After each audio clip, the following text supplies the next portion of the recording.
बाबा साहब डॉक्टर भीमराव अम्बेडकर जयंती है आज। हम लोग हवन कर चुके हैं। बाबा साहब को श्रद्धांजलि देते हुए विशेष बात ये कहना चाहता हूँ, उन्होंने अपनी पुस्तक हु वर शूद्राज में लिखा शूद्र कौन थे, ये विशेष बात है।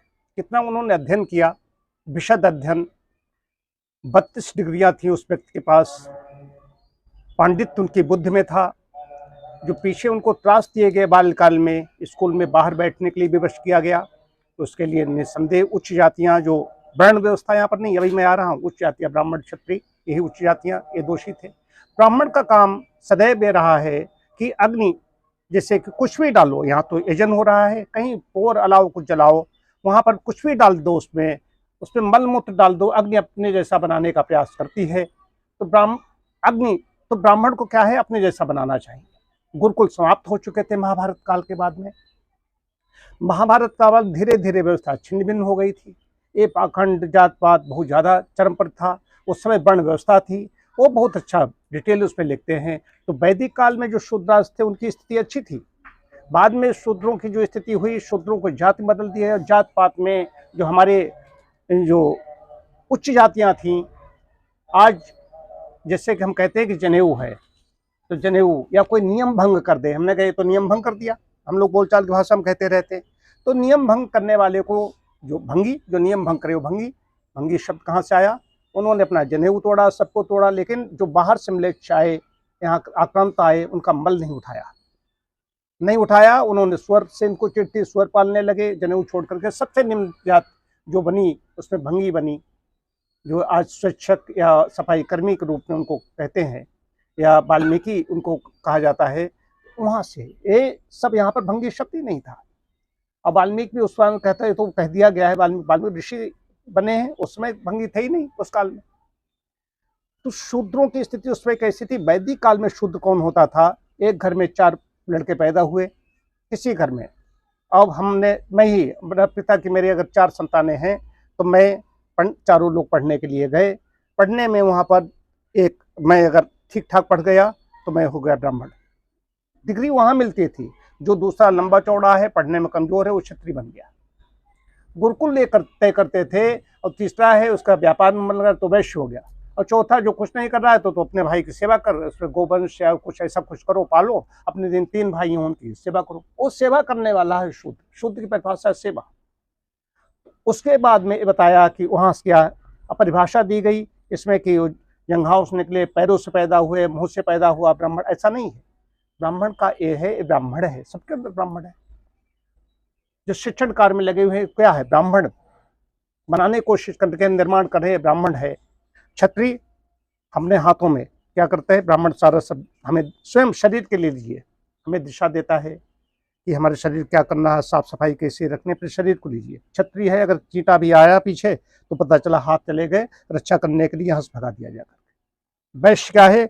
उधर में हम भरण करते हैं, तो वो कहते नहीं, वैश्य तो हम यहीं रख लेंगे, हम तो बाहर जाने नहीं देंगे, अपने पेट में ही रखे रहेंगे। तो उसने सिर से पैरों तक समान रूप से जो भी पचेगा, पच करके इस पे जो 5 कोष हैं उनको कैसे पुष्ट किया जाए, शरीर को कैसे पुष्ट किया जाए, ऊपर से नीचे तक को पुष्ट करता है। और शूद्र क्या है? पैर है। शूद्र जन्मने शूद्र जो है, जन्म सबका एक एक तरह से होता है। शूद्र ये पैर है, हमारे घुटने में दर्द हो रहा है, सारे परेशानियां हैं, कितनी है, लेकिन पैर हमें ढो रहे हैं। विशेष बात क्या थी? ये हुई व्यवस्था, शरीर में ही व्यवस्था। अब शूद्र में ढो रहे हैं, पैर में कांटा लग गया, लेकिन क्या होता था? शूद्र में ढो रहा है, तो कांटा लगने पर, पीड़ा होने पर आंखों में आंसू आ जाते हैं, तो ब्राह्मण की आंख में आंसू आ गए। ये है एकता। शूद्र का मतलब अंत्यज नहीं है, ये एकता थी। वर्ण व्यवस्था की बात यहाँ पर कर रहा हूँ। जात पात में सारा सब बट गया और बड़ी व्यवस्था छिन्न भिन्न हो गई। कांटा लगा पैर में, आंख में आंसू आ गए, पैर में पीड़ा हुई, फिर भी ढो रहे हैं, लेकिन आंख में आंसू निकल रहे हैं, दर्द हो रहा है। जो अनुभूत करते हैं, हम सभी दर्द होता है, अनुभूत करते। ये है वर्ण व्यवस्था। तो वर्ण व्यवस्था बहुत अच्छी थी। जात पात हम लोग बटे और स्थिति और दोषी, ये उच्च वर्ण नहीं जो थी हैं, जातियां जो थी, फिर ब्राह्मण जाति बन गई। जात है ब्राह्मण, ब्राह्मणों में ऐसे ऐसे लोग हैं जिनका मैं पानी नहीं पीता हूँ, है ब्राह्मण।